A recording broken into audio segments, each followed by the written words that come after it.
What kind of Yiddish music did you want to work on?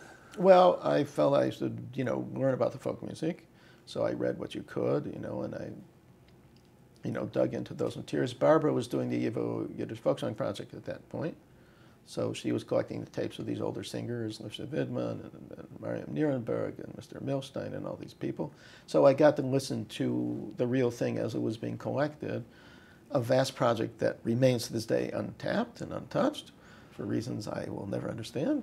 It's the best single project done, most comprehensive project ever done in terms of the contextualization of the songs. What was your role in this, though? I had no role in it. I just listened to it, and I admired it, and I got some samples, some copies, bootleg copies, which I seem to have lost, of some of the material, which absolutely, this is fascinating.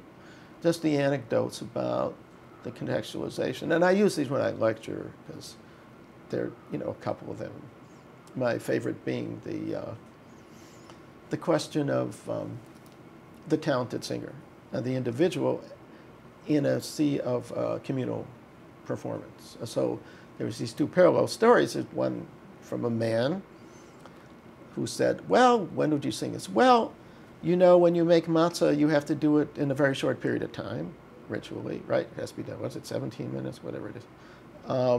And so we would all gather to do it together, because why should we, should we do it collectively? And they would say, look, to pass the time, you're such a good singer, why don't you sing? So I would sing, and they would roll my matzah. Okay. So then you get a story from a woman, and she says, well, before the holiday, we all had to prepare our chickens. We would do it together. We'd all gather, prepare, pluck our chickens, do our chickens together, and they'd say, you're such a good singer, why don't you sing to pass the time, and we'll do your chicken. Okay. Now, that's invaluable information that I don't know any other sources for, right? Absolutely. In the Yiddish collects folk song research. Yeah. So that's there somewhere. I wish somebody would work on it.